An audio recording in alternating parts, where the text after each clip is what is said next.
ఆటోమేటిక్గా ఫ్రాడ్ అనేది తగ్గడానికి ఛాన్స్ ఉంటుంది. Right, thank you very much Sikhamani గారు. ఈరోజు ప్రస్తుతం ఒకసారి మనం డాక్టర్ సుధాకర్ శర్మ గారి దగ్గరికి వెళ్దాం. డాక్టర్ సుధాకర్ శర్మ గారు, ఈరోజు ప్రతి ఒక్క డాక్టర్ ఇదే సలహా ఇచ్చారు. పాలే మనకు ఉత్పత్తి, పాలకి సంబంధించింది ఆల్టర్నేట్ ఏది లేదు.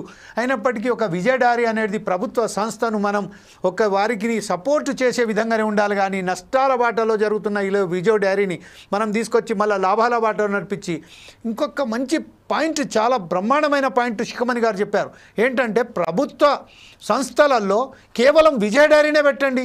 వారికి కూడా వేరే డైరీ ప్రొడక్ట్స్ని ఉపయోగించకుండా కేవలం మన ప్రభుత్వానికి సంబంధించిన డైరీనే, ఆ ప్రొడక్ట్స్నే వాడట్టు చేయండి. ఎక్కడ పడితే అక్కడ స్టాల్స్ పెట్టండి. ఎందుకు నష్టాల బాటలో పోతుంది? డెఫినెట్గా అది లాభాల బాటలో మరొకసారి పయనిస్తుంది. సరైన పద్ధతిలో మనం ప్రజలకు పాలు ఇచ్చే విధంగా వెళ్తుందని చెప్తున్నారు. ఈ విషయంపై కంక్లూడ్గా డాక్టర్ కేశవులు గారు కూడా ఇదే చెప్పారు, డాక్టర్ క్యాస శ్రీనివాస్ గారు కూడా చెప్పారు, డాక్టర్ శిఖమణి గారు కూడా ఇదే చెప్పారు. ఈ వ్యవస్థానికి సంబంధించిన ఈ వ్యవస్థను కాపాడడానికి మన రాబోయే తరాల భవిష్యత్తు, మనకు సంబంధించిన మన ఎవరైతే ఉన్నారో మన కుటుంబాలలో పిల్లలకు సరైన పద్ధతిలో పోషణ ఇవ్వాలంటే వారికి సరైన పాలు అవసరం ఉన్నది. అమ్మ పాల కన్నా బెటర్ ఏదీ లేదు.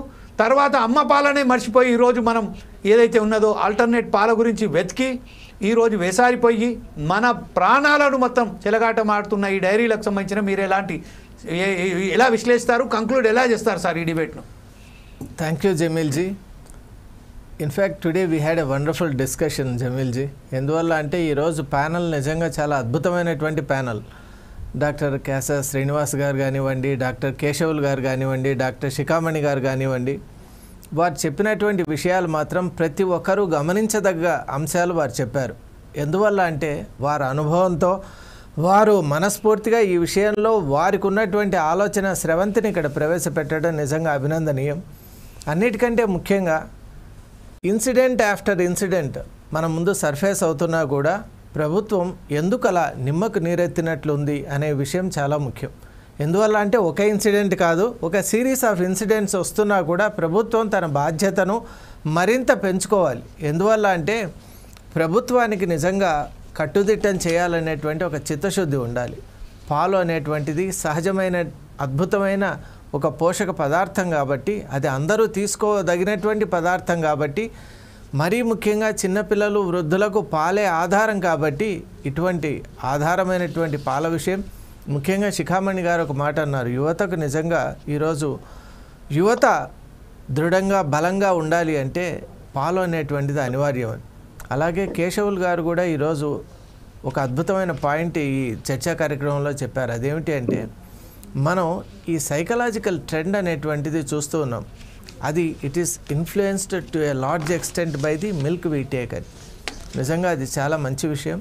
అలాగే శ్రీనివాస్ గారు అనడం ఏమిటి అంటే ఆక్సిటాసిన్స్ కానివ్వండి, అలాగే ఇటువంటి ఇంజెక్టెడ్ హజార్డస్ కెమికల్స్ వల్ల మన entire physiology is getting changed.